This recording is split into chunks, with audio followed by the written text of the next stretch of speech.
Stardate 98562.57. Welcome to Star Trek Discovery Pod, a kind of smart, kind of funny podcast about new Star Trek and beyond. I am your Mirrorverse captain, Mariah Gossett. And with me on the view screen, we have Clyde Haynes and Grant Davis. Woo! Tonight, we are streaming the podcast live on YouTube, Twitch, Facebook, and Twitter, of course, to review and break down Star Trek Discovery Season 3, Episode 10, Terra Firma, Part 2. But before we carry on, Grant, can you let everyone know about how they can support this little podcast of ours? Can I ever? So there's a couple free ways you can, of course, support us. You can subscribe to the podcast. You can subscribe to us here on YouTube. And you can also hit that notification so anytime we go live, you get notified that we are broadcasting just like we are now. Another way you can help us is, of course, go to like iTunes and give us a 5-star rating, write us a little bit of a review. That helps give us more visibility on all those platforms. And if you want to take that extra step, 'tis the giving season. You can go to patreon.com/Star Trek Pod and make a per episode pledge.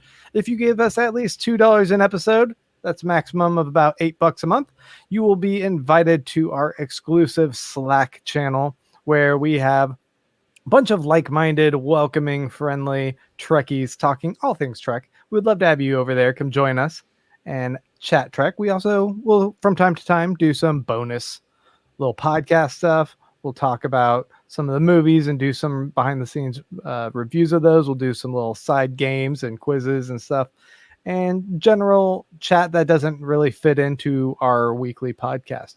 So we'd love to have you come join. Do it. Do it. Patreon.com/Star Trek Pod. Yes. And if you're like one of our friends, Lise A, Lamo, Takako, or Marg, or JC, who are in the chat right now, we love the fact that you're live chatting with us, that we can see your comments and say, hey, y'all. But if you want to actually participate, you got questions for us, you got comments you want us to take a look at, then you can type capital P, capital O, capital D, capital pod in the chat, and we'll take a look at it and might even read it on the show or answer your question live while we're here on the live stream. So yeah, come on, participate with us. Yeah, we can show your comments like, oh, this one, nice glasses, Baron Von Grant. Oh, really? That's the one that you wanted to show? I saw this. I can now see, and so it caught my eye, and I was like, ooh, let me pull that one up. Thank you. Now that you can see with your glasses, you can see all these nice comments about your glasses. These were $6 off of Zenny.com. Oh, I love a good Zenny deal. Zenny, if you would like to sponsor this podcast, because we're both wearing your glasses. They're like, we would sponsor you, but we don't make any money because we gave this away for $6. Yes. Yep. I should put my glasses on, but I'm going no glasses tonight. This is a glasses commercial. You're supposed to wear them. Supposed to join the club. So if you see me like this, because I can't see anything. You can't see anything. All right. Well, let's dive in and let's explore the edge of forever. So, Terra Firma, Part 2. The teleplay is by Calalinda Vasquez, story by Bo Yeon Kim and Erica Lepolt and Alan McElroy, directed by Chloe DeMont. This is the one where Killy comes to play. Everyone gets a kick-ass fight scene, and we get a callback all the way to the back of the original series. And Reno likes to eat candy in engineering. But this is a Star Trek podcast after all, so we're not going to just give you some hot takes. We're going to give you some hot freaks.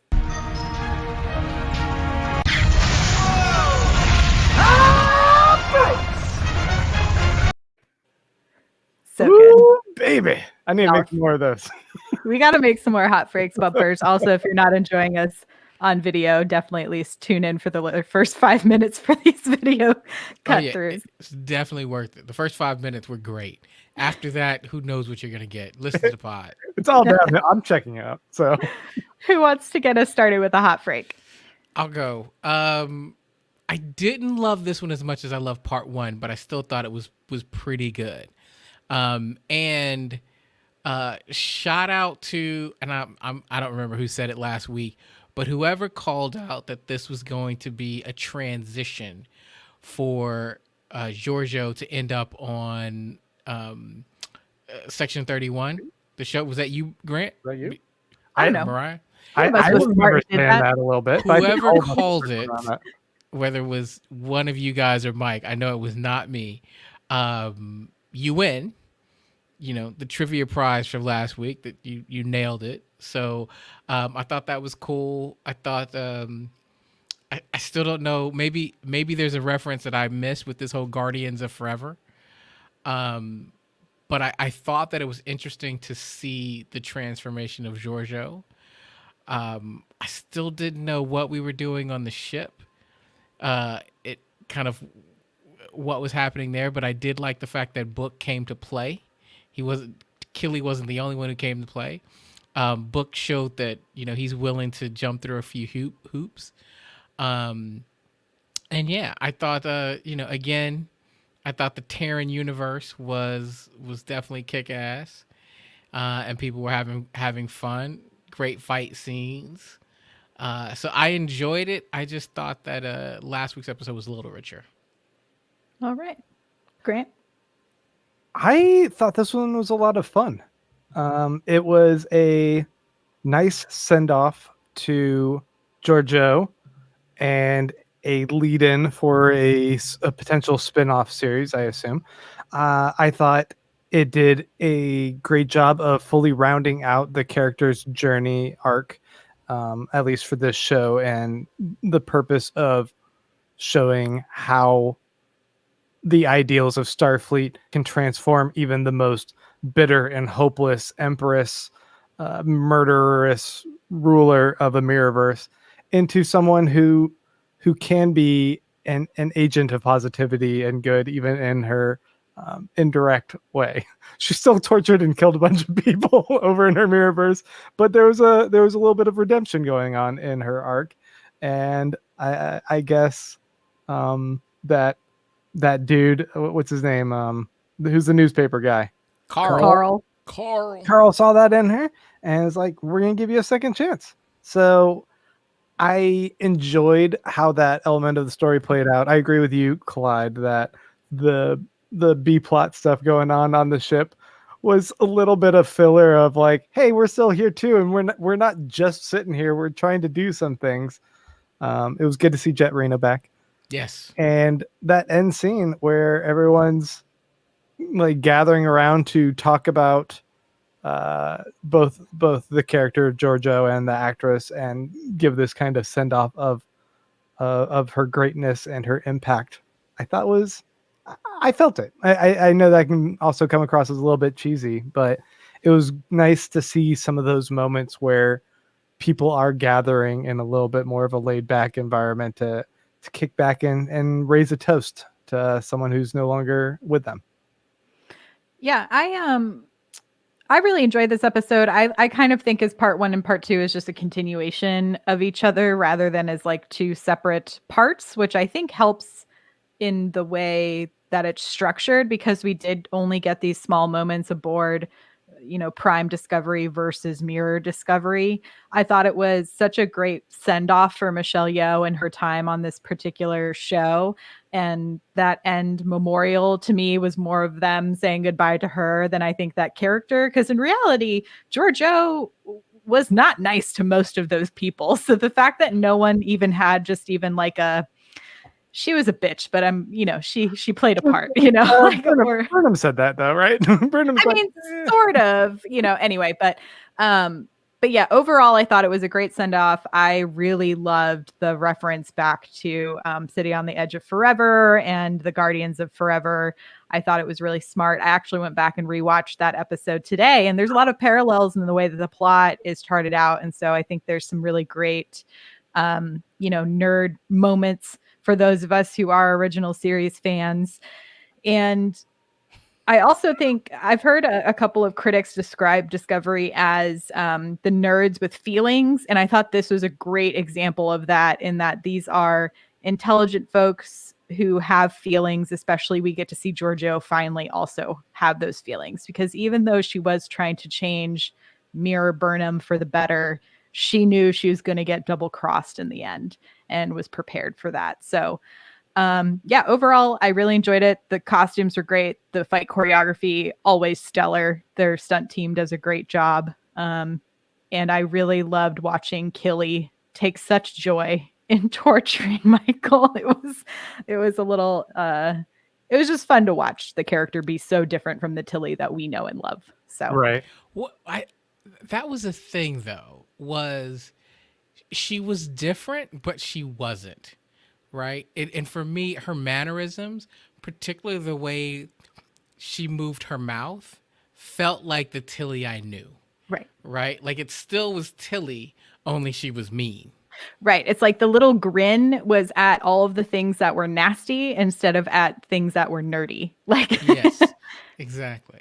I'm gonna miss Giorgio. Like I'm not quite sure what this show is going to be without her. And I think they're gonna have to find a badass character, right? Like somebody who is the tough as nails, I'm gonna save you in a fight, right? And I hate to make another Serenity reference, but you need a Jane, right? Yeah.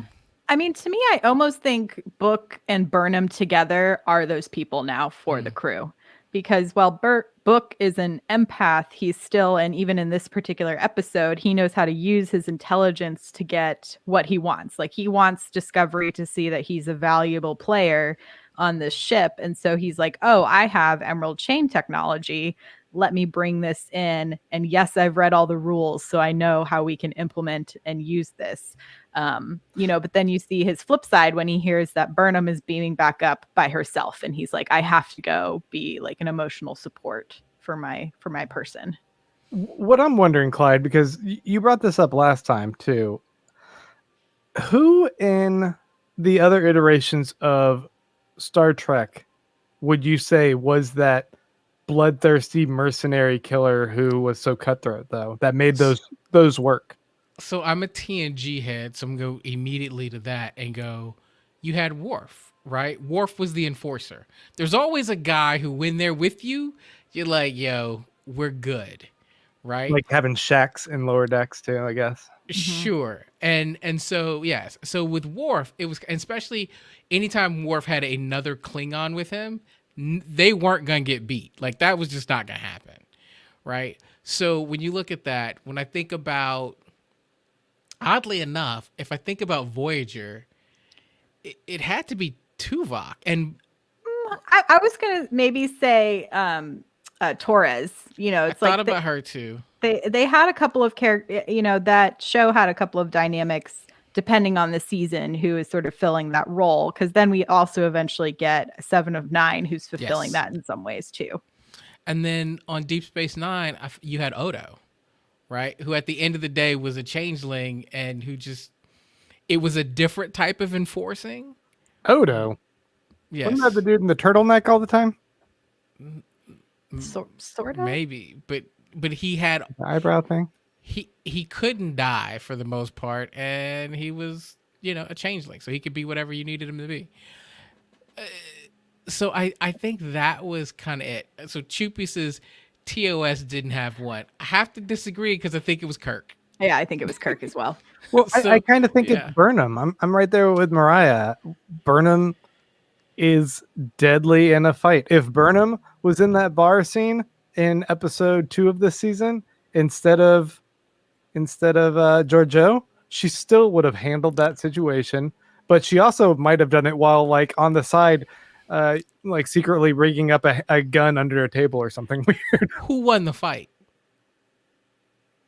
Between Burnham and Giorgio on Mirror today's Burnham? episode? That was Who Mirror won? Burnham, though. I mean, they canceled each other out. They canceled each other out. So on somebody ended up with a sword through their chest. And wasn't it with a sword in their neck? a sword in their neck. Yeah. One died, one didn't. One was Right. probably about to before she But- got sucked back out of time, though, right?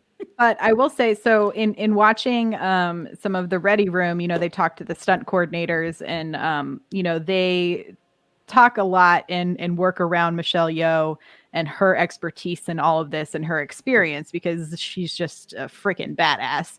And so she made the point after reading the script that she was going to be on the defensive the whole time. She was never actually fully fighting back as her character because she wanted Michael to see that, the love can conquer hate. We can be not as terrible rulers of people. We can take the Genghis Khan approach, whatever that might be.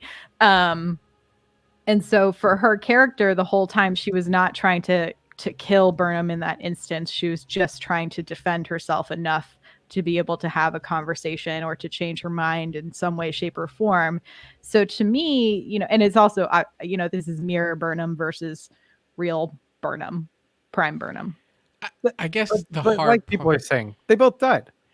the hard part for me is, yes, if I'm just focused on Burnham versus Giorgio, then maybe they're equals. But I'm looking at Giorgio and I'm thinking, this is Michelle Yeoh, right? This is Crouching Tiger, Hidden Dragon. Like, at the end of the day, she is the badass. I mean, yes, I'm not going to argue that. Like, I did want to see, did y'all notice that the opening credits were flipped and blue instead of red? They mirrored it, or they inverted the color. Yeah. No, Anyway, I almost like the color scheme better. I was like, ooh, like, let's not bring back the red and the parchment. Oh, no, I love the parchment. You like the parchment? Love the parchment. This was a little bit weird, but it also reminded me of like what Fringe would often do. If something was a little bit off, they'd just change the whole intro sequence a little bit for it, and I'm like, I love when they do that. Those are always so creative and cute. I think if anybody wanted to play a drinking game to our pod or our live stream, they should take shots every time we mentioned another sci-fi show. Like, that would be a fun game. You are already talking about Firefly. I know. I started it. I'm saying I kicked the game off. I'm not saying we should do it. I'm just saying it's funny to me because we're nerds.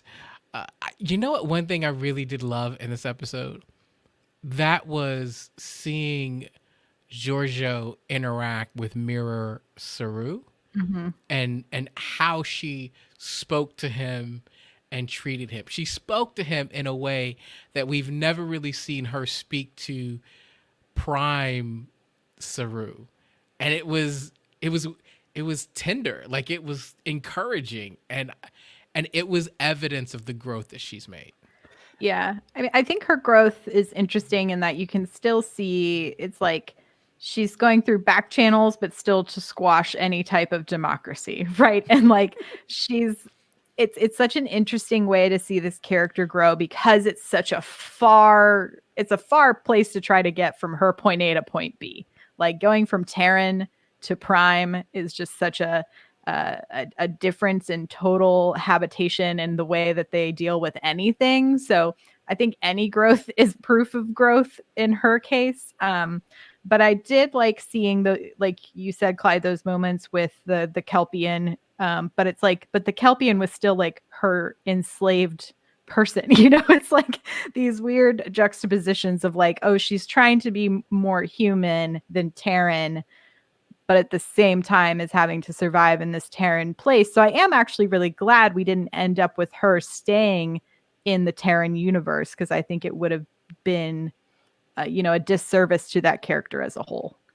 Right. I wonder what the implications are of the Mirrorverse as well, with her altering the timeline. I'm not sure if that was the true mirror universe and the Guardian of Forever just kind of stepped in and allowed her to alter the course of the mirror universe, or if it was more of a playground, a sandbox for her to kind of test out that challenge he was presenting to her of, are you redeemable enough that we would bring you back to the original timeline and just in the Prime universe?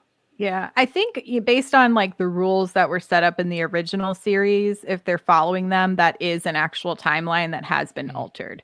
But I will say in both timelines, both her and Burnham end up dead. So it's like, is there now a small Kelpian uprisal that might happen at some point? That might be interesting, but who knows if that totally affected the complete future of the mirror universe. Especially if you also consider that it seemed Giorgio and her side effectively squashed this uprising that Burnham was attempting.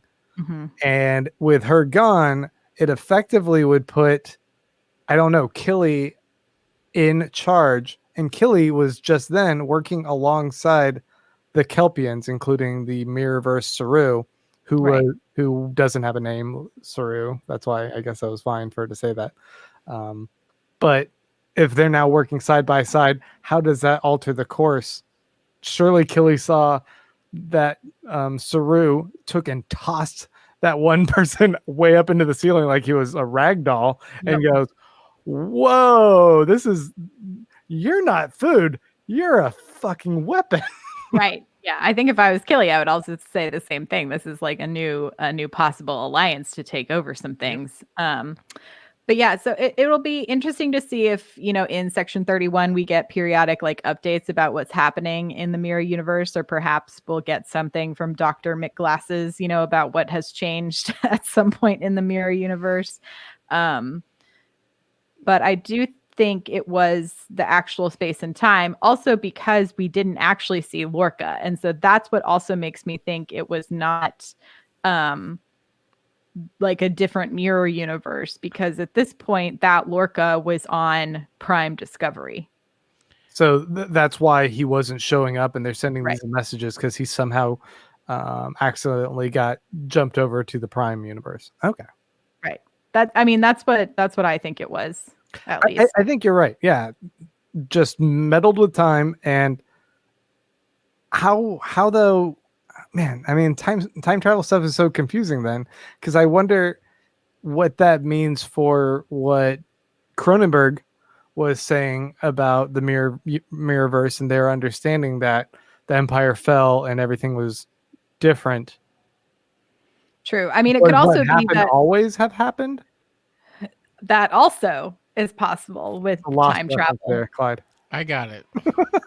Yeah, I mean, that is also possible. Yeah, because in the original series episode, City on the Edge of Forever, the crew, are going through these like waves of time and space, are like interrupting things on the ship, and then Bones accidentally injects himself with this serum that makes him go mad, and so he beams off of the ship and ends up going through the portal. And so him going through the portal changed something in time so drastic to the point that then the Enterprise and the whole crew didn't exist. So at one point the Enterprise disappears and the crew is left on the planet. And so they have to go back in time and fix what Bones did in order to bring themselves back.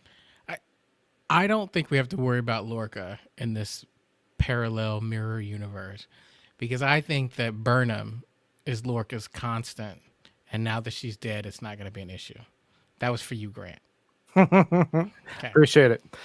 Do you guys think that by this show, by Discovery establishing that the grand rulers of all of the Mirrorverse were a lot of the core characters of Discovery, it diminishes the prowess and standing of the original series characters and Pike and Spock and all that they're not even players in the Mirrorverse in that same regard? I mean, it's but just this is like we don't see a mirror. We see Mirror Enterprise in the original series, so like they do play a part in the mirror universe, just not in this series. Yeah, just not part of this empire that George Joe's obviously correct. Yeah, whatever that might be. It just makes it seem like there's no twirly mustaches involved. George Joe and Killy and Burnham, those are some of the absolute most important people over in the Mirrorverse, and therefore probably more important in our Prime universe than Kirk, whoever that guy is. I mean, it's also they're different vessels, right? Because Discovery started out as a science vessel, became like this big catalyst in a lot of the wars, right? The Klingon War, and then Enterprise was off doing its 5-year mission and being a total science vessel. And that's sort of, I think, how they've dealt with the split of those particular ships. But again, this is also why the writers have chose to jump 900 years into the future so that they don't have to deal with that anymore. We gotta stop messing with the timeline. Indeed. I thought that the torture game of the Mirrorverse is kind of weak. Can I say that? A little bit of red lightning in a tube is the worst that Killy can do. I'm like, have you met our military?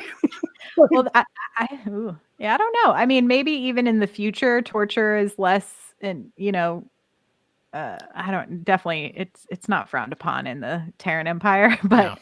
but they have that device which seems pretty intense. It also looked they were doing like some sound and sleep deprivation stuff because she said this was going on for months. So it's like they didn't want to do a full montage of Burnham torture. They just showed us some like pretty nice looking food though, and that was a good fluffy piece of bread. You like that roll? That roll was working for you? That roll, I was like, I must be hungry right now. I mean, That's looking good. They wanted her to keep up her strength so they could keep torturing her, making sure that she felt full agony in the agonizer. The agonizer. I didn't love the name, but sure, okay. Also, Killy showing how much of a torturer she is Olive going, ah, and pushing a button. I'm like, yeah, you're evil. Tone it down. I mean, but it does take some being a pretty intense and not mentally stable human to put another human through something like that. You've heard of that experiment where Yes. scientists told a person to push a button and the other person on the other side of a screen Screams, like yes. screams like they're getting tortured, and the scientists will be like, just push it again. We all have that capacity. Follow orders and torture people. Well, I'm glad you have that capacity. I'm torturing you guys by making you listen to me on this podcast, and I'm reveling in it. I guess that's true. We all have our levels. Listen, I'm not gonna say that it was this gruesome thing, right? It wasn't the traditional trope of seeing the rusty tools, being brought out on a tray table where someone's Right. strapped down and the dirty scalpel or whatnot. So it wasn't quite that where you can feel like, oh my gosh, this is gonna hurt. It is hard for us to look at the red light agonizer and understand truly what that's like, right? All we see is her screaming in pain, but it's hard to really identify with what she's going through. So I will give you that. And yes, all Tilly had to do was keep pressing a button and decide, have the wherewithal to keep killing her. Milgrams. That's the experiment I was referring to, I guess. Yes. But I think we understood what was happening. Yeah. I mean, I honestly appreciated we didn't have to see too much of the montage because if I'm going to see violence on this show, I'd rather see it through the fight sequences because those are way more fun to watch than. Yes. We got some fun fight sequences, though. You're right. We really did. And I thought it was, so I wanted to ask y'all, do you think the people that Dittmar and Burnham killed were actually their co-conspirators or were they people who they thought would rat them out? I think those who would rat them out because a couple of those badges that Burnham tosses down on the table, those people are alive at the very end, bursting through the room to help her try the coup again, weren't they? No. I thought one of those dudes was It was Bryce, not Reese. Yes. Reese came in at the end, but she said Bryce was the one who she killed. Yeah. I don't know who Bryce and Reese are yet. I don't know the names. I hate to do it like this, but I'm going to. Bryce is the black guy on the bridge. Reese is the Asian guy on the bridge. Okay. I wish there was more than one so that reference would have no weight, but yes. They are our main bridge crew who fit those demographics. Yes. They're not saying the names of these characters enough. I mean, they're saying it enough that Mariah and I knew exactly who they were. I know Olo and I know Detmer. They talk about them enough. I need more. I need more scenes with Bryce and Reese, I guess. Well, we've talked about the fact that Bryce has had more lines in this season than he's had. Like, first of all, up until this season, I'm not even sure we knew he was there. I mean, I saw him around, but he definitely didn't have as many lines. Yeah. Reese either, right? Yeah, Owo we kind of knew. Yeah. Right? Detmer. I mean, I thought it was cool that we saw Nilsson and Ariam at the same time. Both Ariams, essentially. Like both Ariams at the same time. Neither one in makeup. I thought that was Yeah. cool. All right, and Detmer didn't have the implant or whatever Right. that's going on. I will say the eye makeup game in the Terran Empire, flawless. Like, I need multiple tutorials to come out on YouTube. Like, in the same way that we get like drag queens showing you how to do their looks, I need like mirror universe makeup tutorials. I think it would be really fun.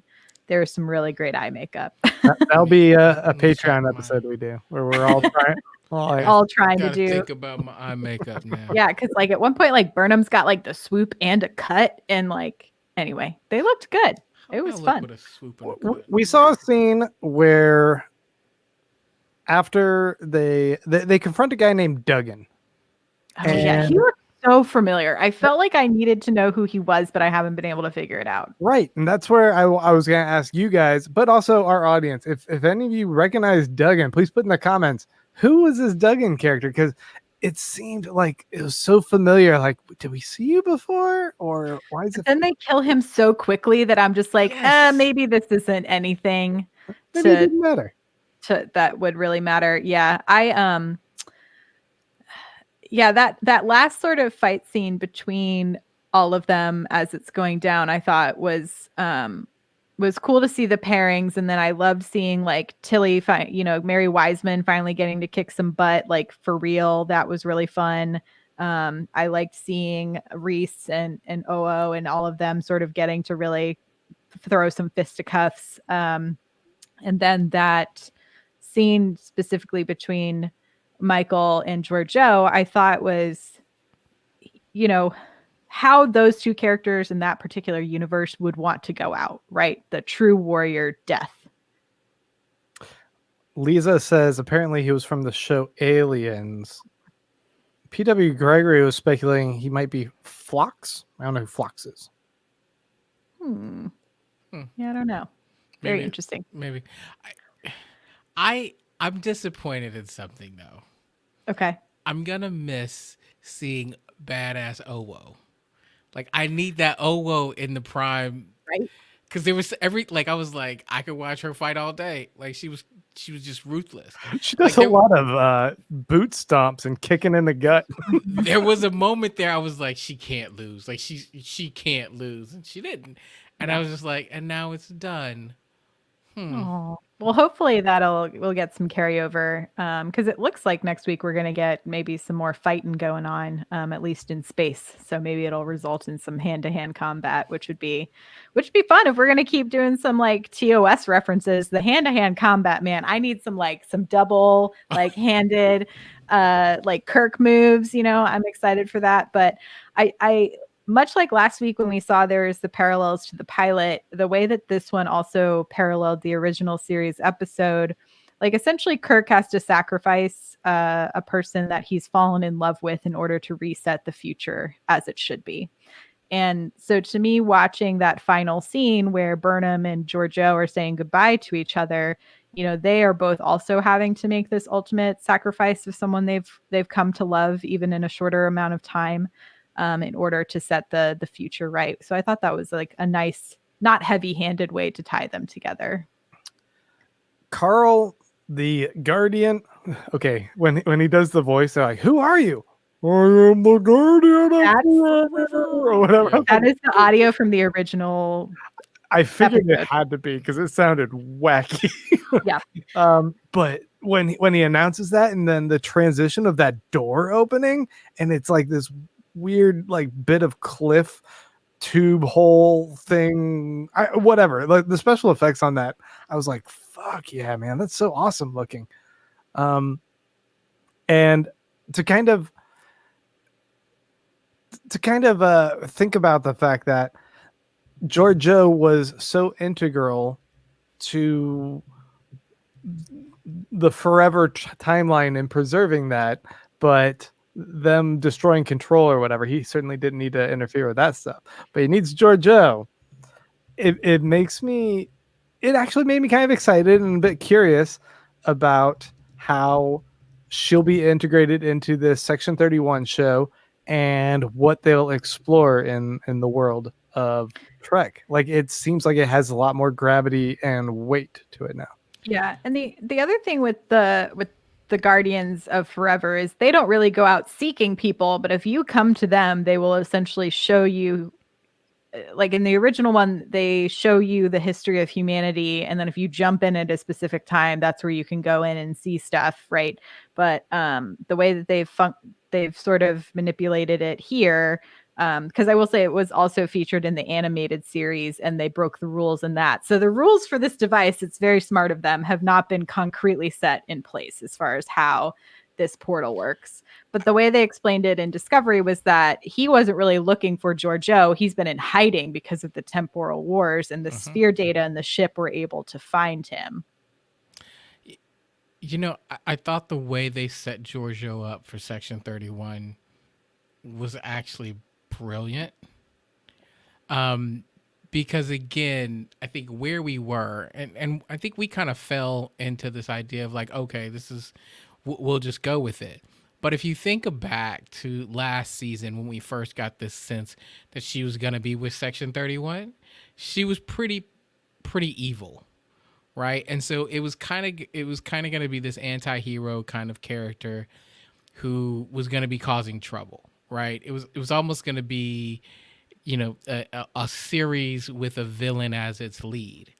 And what they've done is they've transformed the character, and if we're being honest, primarily over 2 episodes, right? If you look at this part 1 and part 2, that's where we've really seen the transformation happen. Now they've probably been doing it in very increments here and there, but we got a bulk of it. They've taken us on this journey in 2 episodes, and by the end of the 2nd episode, we look up and you have a bona fide Star Trek era captain for your show, right? Georgiou is now, she has sacrificed herself. She has freed and enslaved people. She has encouraged, you know, people who've been meek. Like, she's done a whole bunch of stuff, and she's shown I've grown.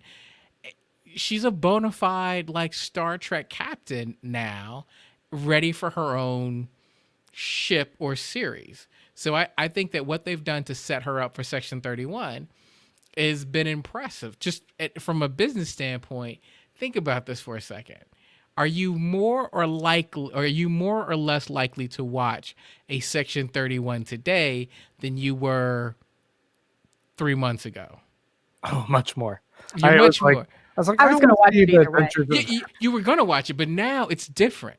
I was like, I want to see the adventures of her and Ash Tyler being like secret police while Pike's flying around too.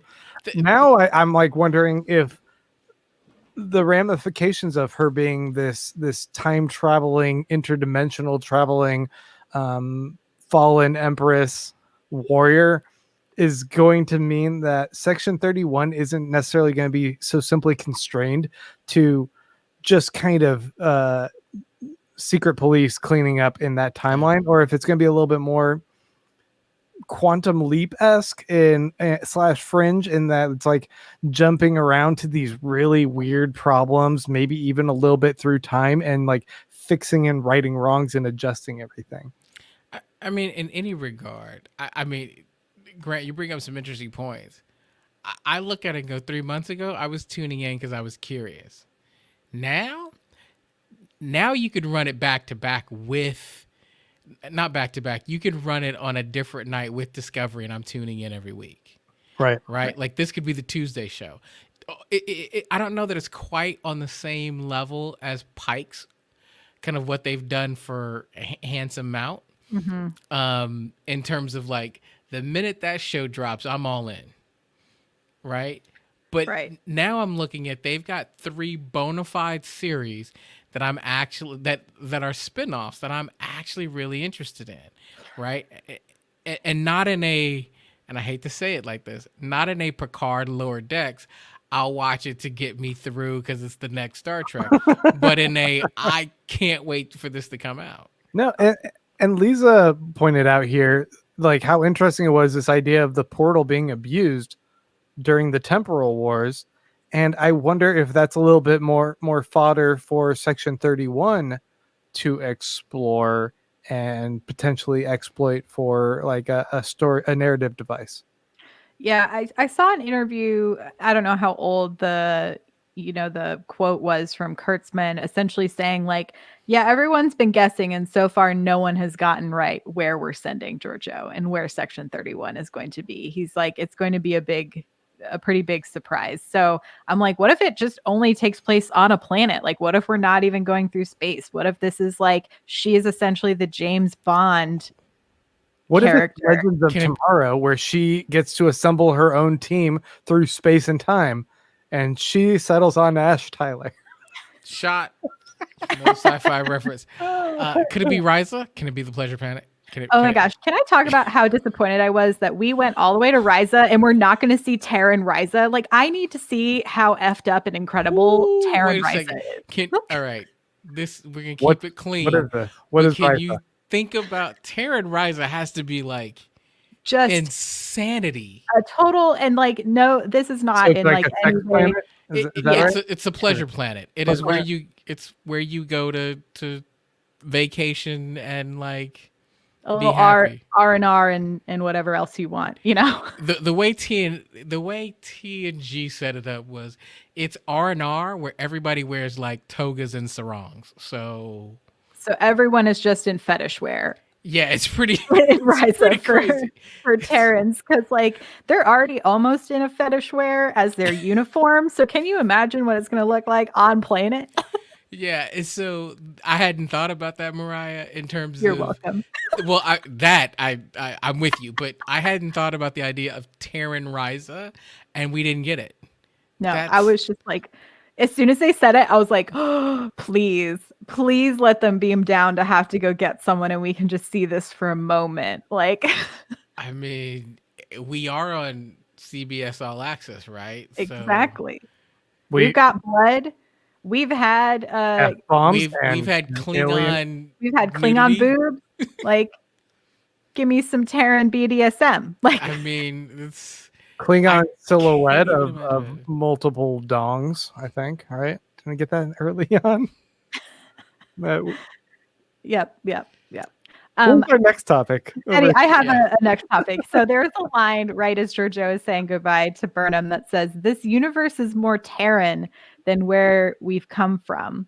And to me, that I was like, ooh, what if the idea that these places are, while moving physically apart in space and time, have become more similar in how people are functioning within those universes, right? And a part of that too, I started thinking about the Admiral, to me, kind of tying this into the Admiral's discussion with Saru at the very end of this episode. I think I would have approached him and been like, I don't blame you if you got emotional for seeing another Kelpian, but it's also like, it actually hasn't been 900 years between Saru seeing another Kelpian. It's been like maybe a year and a half, but granted, he hasn't seen another Kelpian in this particular time frame. But I don't know. The Admiral still, I'm so confused by him. It felt like it was some pretty grounded advice, and I was like, I don't know, am I coming around to him there? Seemed like he was like, he's like, hey, maybe you did that for this reason. And maybe Saru wasn't even sure why he withheld the information, or at least he hasn't told us, the audience, yet, right? But it seemed like he was pointing that out and trying to be a little bit understanding and kind of Saru. And I don't know, I felt I'm warming up to him. Warming up to the Admiral? Yeah, to Vance. I'm like, if he is genuine in his actions and his leadership, I can see that maybe Starfleet isn't operating in the capacity, or maybe not as fully idealized as it could potentially be. There's room, of course, for growth there, but this guy might not necessarily be all bad. It's just they're gonna need something more than what he can provide. Right. I think I'm just like, I haven't figured him out. And so I can't tell if I like the fact that he's trying to be more empathetic or if he's trying to be emotionally manipulative. And I can't figure that out yet from his character. And then the way that he sort of reacted to them using Emerald Chain technology, to me, it's like, well, why wouldn't you want to be able to use this technology? Like, why wouldn't you say, oh, great, we have a way to finally get an upper hand on this group that's been terrorizing us for so long? Like, sure, be careful about it, but also like use the information of your enemies. Also agree, JC, Admiral Silver Fox. He's really rocking that uniform.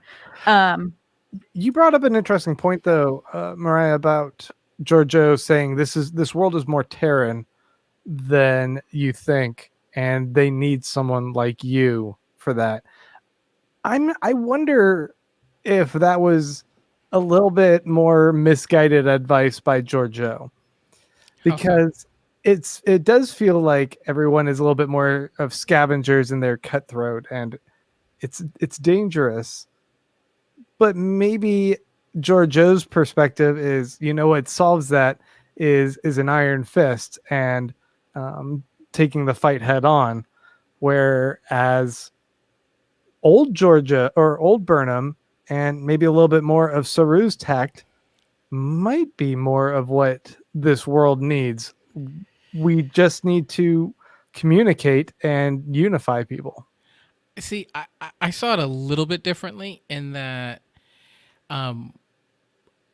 I think, especially for those of us who've been kind of on this Star Trek train for a long time, it has been really idealistic, right? It has been the Federation has all these incredible ideals, and there's no war in the Federation, and you don't need money, and all your health issues have gone away. And what we've seen is this Federation that Saru is really holding on to, right? That the world that they're in has become literally more cutthroat, right? You have the Emerald Chain, you have Osira, like you have the Saloon Planet, like you have these things that where they'll just kill people for no reason. That is not a world that the Star Trek that we know of deals in. True. And Burnham has been here for a year. And I think that what she's saying is, and even before that, Burnham was ready to mutiny in episode 1 of the series. Burnham mutinied because she felt like, hey, we need to try something different. We need to be a little bit more Klingon, and give them a Vulcan hello. Like it needs to be different. So I think deep in her soul, she's willing to do things probably a little bit more aggressive than the ideal version of the Federation. And I think Giorgio sees that in Burnham, right? Whether it's Terran Burnham or Prime Burnham, and saying, this world, this time needs you. Saru is going to need you, or you're going to need him, depending on what it is, but they need more of you, and they don't even know it yet. Yeah. Yeah, I agree with what you're saying there, Clyde. I also really thought it was interesting the way that she was like, Saru's not the only person who deserves the captain chair, and just sort of planting. It's like Giorgio on her way out is like, I'm just going to plant a little seed just to continue my like stirring the potness on this show. I'm going to just add this in here right at the end to make you think about this as you go back, Yeah. I like what Lise says about Vance. That's good. This one? Yes. Vance is an agent of Osira and is worried now that they're using Emerald Chain tech. I'm struggling to trust him. I got to be honest. Some days I'm like, oh, okay. Something to be skeptical about. Yeah, Do you think it's because that actor has played so many sort of villain characters, though? You can't trust a man who's got a little bit of a goatee, I think. The twirlies? As I try and stroke my pathetic facial hair, acting like I have one too. I wanted to talk a little bit about the book Reno like engineering scene, which I thought was just like kind of a fun break. I did think it felt a little jarring after being in the mirror universe for so long to be like back with our happy-go-lucky crew of like smart emotional nerds, as I said earlier, the nerds with feelings. But I did like seeing that little crew work together, and I really hope we get to see more of like specifically Book and Reno together. Was really fun. It seemed a little comical to me, only in the fact that I'm like, have we ever had that many engineers in a room together at one time on this show? It was like usually we get these pairs, right? We get Reno and Stamets, we get Right. Stamets and Tilly, we get Stamets and Adira, Mhm. and now it was just like people just kept coming into the room. Right? It Well, was like I love how they. I really thought that Tilly was gonna come in there next, but it was just like everybody kept coming in. I got an idea. I got an idea. Hey, what about this? But how they play off of like the different specialties of engineering, like Reno being a mechanical engineer versus these kind of computer engineers, and how they just have a different approach where every problem she sees, Reno can fix with duct tape, and that she's just like she has no time for their like clean room specifications. She's like, no, I'm gonna eat this disgusting Twizzler here Yeah. in your engineering room. Black licorice, what a choice. And it seemed crunchy for some reason. It was like a hard piece of like licorice. a hard piece of licorice. I was just like, what are you I love eating? Reno, but maybe I don't. What is she No, I eating? do. I mean, 100%. Black licorice is the worst. I mean, it is. But I don't listen. I'm not gonna judge you over your food choices. At the end of the day, I smile when Tig Notaro comes on scene. I'm Oh, just yeah. like. I was like, I always think we need more Reno, and I thought they did a funny like, where have you been? Like, Yes. I thought Yeah. that was great. And their excuse that she's like, oh, I've been changing over the entire system on this ship. It's been a dream come true, except for you guys keep sucking the power. I was like, oh, that's a good reason for why she's been missing. Which I thought was like a fun sort of nudge at the fact that on all Star Trek shows, we at some point here pull reserve power from from an unnecessary thing, and inevitably we're just like screwing over people like Reno, who's like, I'm trying to save the world in here, like. I was in the middle of a video game, and you guys just sucked the power out of that. Come on. Like, what the heck, man? We just a Should we- note, because we're broadcasting to a whole bunch of different platforms. Apparently, we just got rated a little bit ago over on our Twitch platform, where a whole bunch of people just It popped looked like in. our pals Hey, from hey. Strange New Pod came over. Hey, Well, So, very howdy, cool pal. to have you guys thanks, there. So, Twitch. thanks for joining us over there. Speaking of our online audience, folks, if you have something you want to ask us or let us know, don't forget to type capital P, capital O, capital D, and we will get to those questions as we're starting to sort of wrap up here. But I wanted to ask y'all what you thought of, we touched on it a little bit earlier, everyone's sort of parting words about Giorgio at the end here at the memorial. My favorite and the one I was looking for was really what Tilly was gonna say. Only because I felt like we'd seen her be pretty harsh to Tilly. But it's one of those things where it was like it's like it more than tough love. It's like if you've ever played a sport and had a coach who just seemed like a prick, but it was because they're trying to bring the best out of you.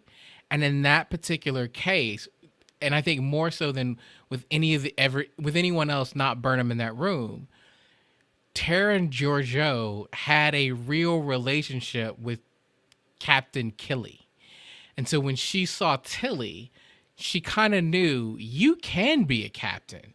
You can lead not just people, you can lead an empire, right? And Like genocide, even. yeah, but I thought she saw in Tilly, like, on your worst day, you're the third most powerful person in the galaxy.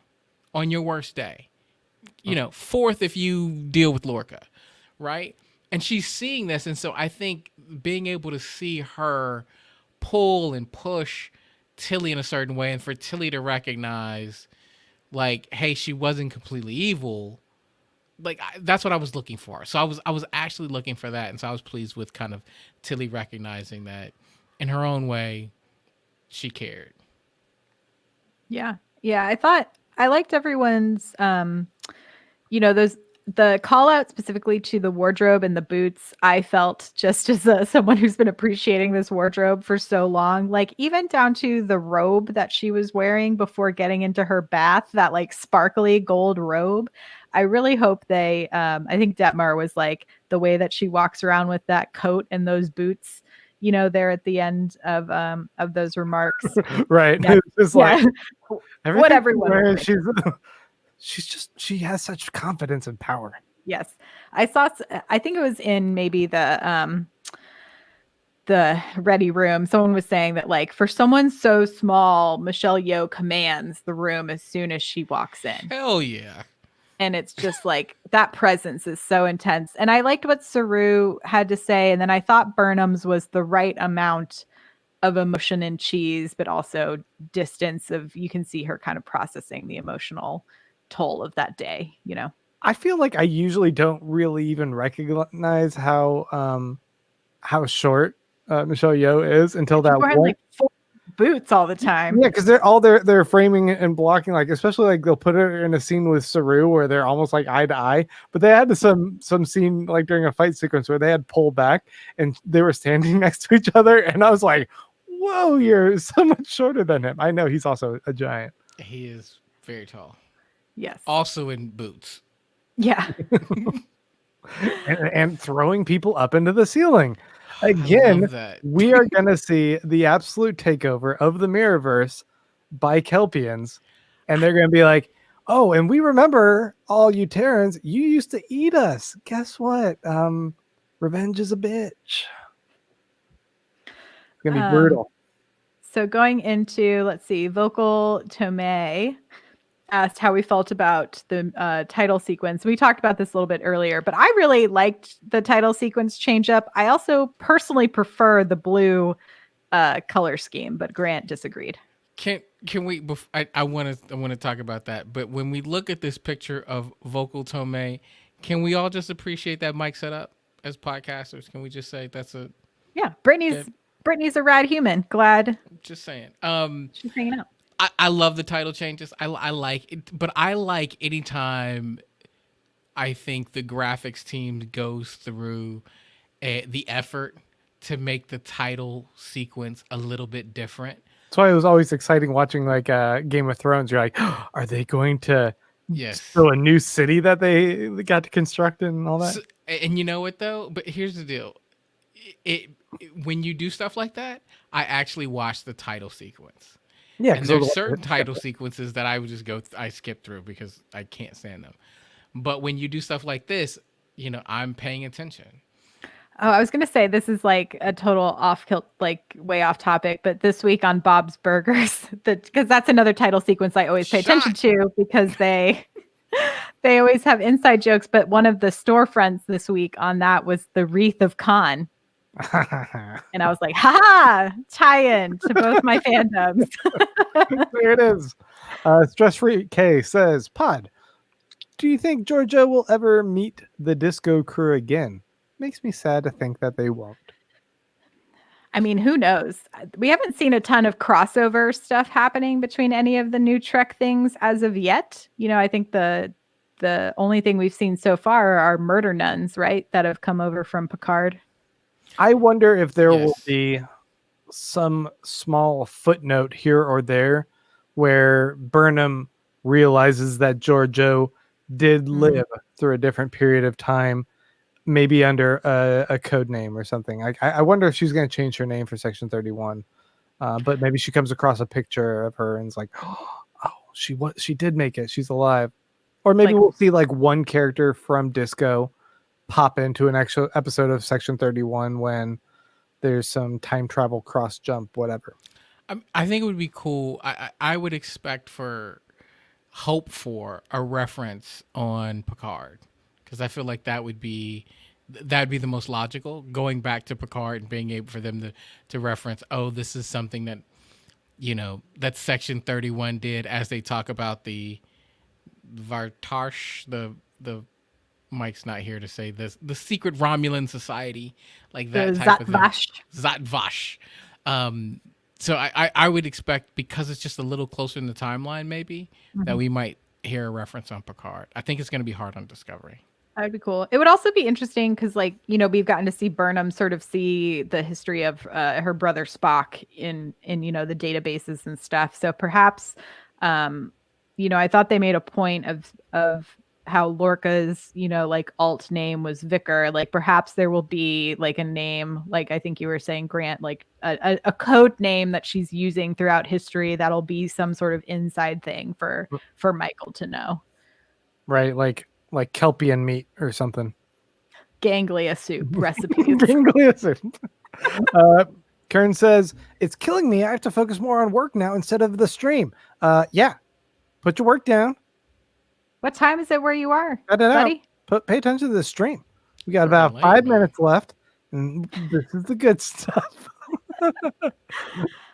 Ganglia gang. Yes. I do wonder what they've made such a big deal, kind of as we're waiting for more people to chime in, such a big deal about using this Emerald Chain tech, if that is going to come back and bite them in the butt in some way next week. Yeah. Do you think maybe Book didn't check all of the code and there was some sleeper code in there that's gonna it doesn't matter. They got control as their AI now on this living Discovery ship. It'll just be like shred all that. Overwrite. We're dead. We're good. I think what we're getting is a foreshadowing of I don't know that the Emerald Chain really understands what Discovery is. Mm-hmm. Right. And the whole idea of the spore drive still feels like it's very much a secret to the people who would want it. Right. And I think now what we're getting is very soon the secret's going to get out and there will be a target on Discovery's back.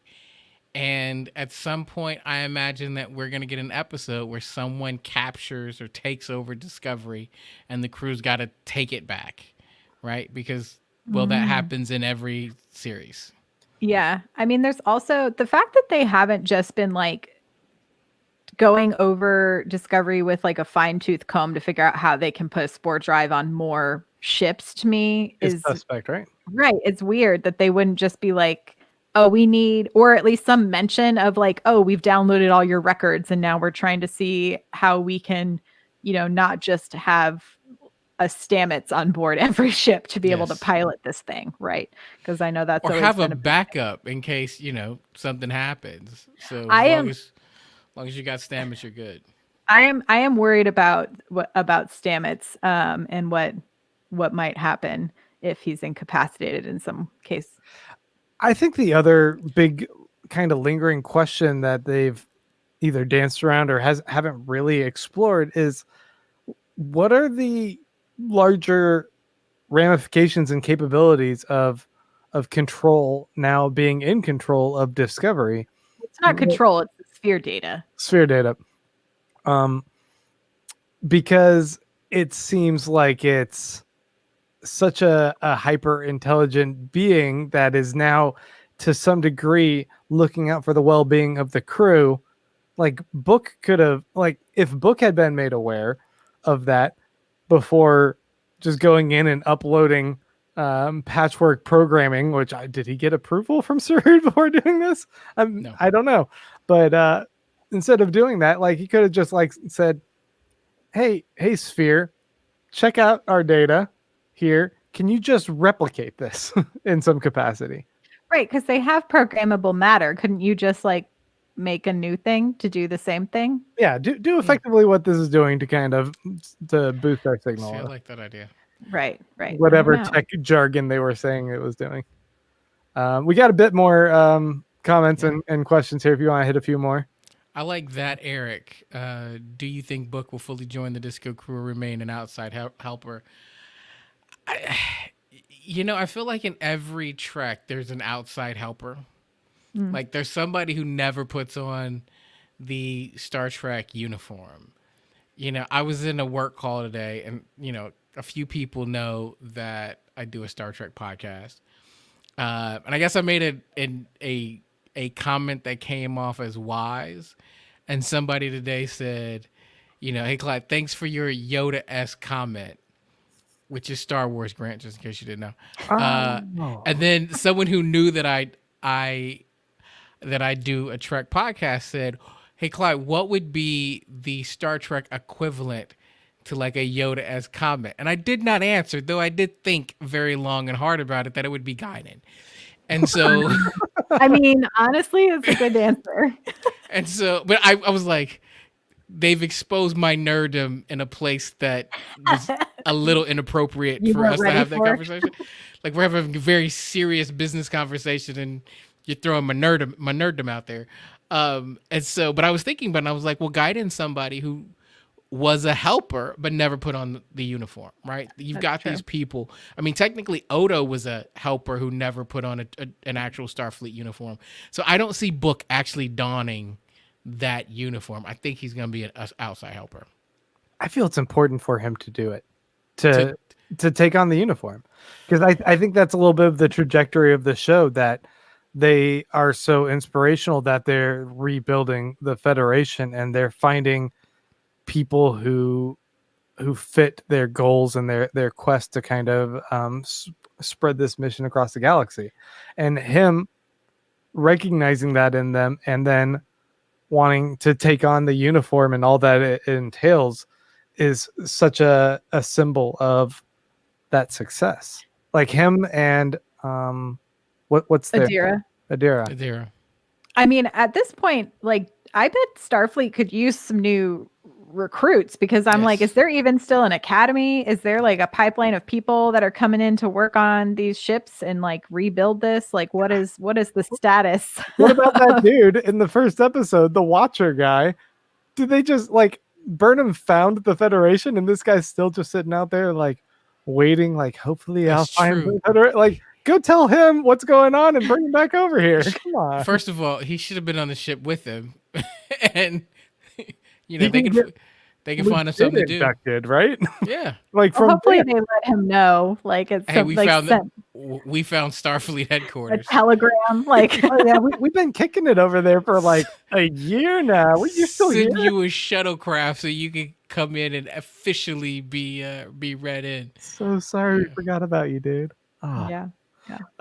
Chippy says, you have to remember that the Federation has been acting from a position of defense, and it makes sense that Vance worries about attracting attention to them. Fair. True. But But- now they have Disco, the ultimate new. But then war machine. again, Vance is sus. Well, you also got to remember, I agree, but here's the thing, and maybe this was just because Lorca did it. The Spore Drive is so amazing. Do you remember, I think it was in season 1, where they were able to just like continually jump around and just shoot the hell out of a ship? Yup. Right? Like Disco is more badass than we've seen in a very long time. I will say though, the time they did that, didn't they also put Stamets like essentially into a coma? But that was because Lorca reprogrammed it so that they would end up in the Terran universe. Okay. Like that was all kind of one area. And so that but yes, we don't want him to be in a coma. That's what Adira's there for. She can help out with that. But I'm just saying, like, Disco's got some skills that we haven't seen in a while. Yeah, I think they Adira, they're going to be an interesting piece of the puzzle in the engineering room, and to see how they sort of help flush it out and hopefully solve this problem of Stamets. I could see Adira being that kind of person who then also somehow becomes one of the like jumper people. You know what I mean? Yeah. Like is connected into the system. I kind of assumed that was going to happen for a I just while want now. I'm surprised Adira it to hasn't be happened like, yet. I just want Adira to be like, Dad, say thank you. You can say thank you, Dad. And Stamets is like, don't call me Dad. Stop that. The other thing I'm waiting on for Adira, though, is Adira is supposed to have the memories of an admiral, right? But Like, because they're human, I do think it's a little bit different in the way that they can access some of those memories. You know, I'm not sure if it's as clear cut as it would be if they were Trill. How convenient that Adira can't remember that. Once again, wait. Vance is sus. But well, I guess that would be interesting to note is that because the admiral that is a part of Adira now seemingly had a possible like romantic relationship with Vance, or some sort of friendship, like intimate relationship, because when Vance when they meet is all like, I knew this person, I don't know you, and like that whole thing about I needed to see the snow one last time, it's like very poetic, very like, I'm so sorry I left you sort of thing. Anyway, Vance is still a little sus. I'm not sure. Vance is definitely sus. Is there anything else y'all wanted to dig into before we wrap this up? There's a comment in there for you, Mariah. That Vance Eric's. is both sus and sexy. That's Definitely all, true. I saw that and thought that's all Mariah.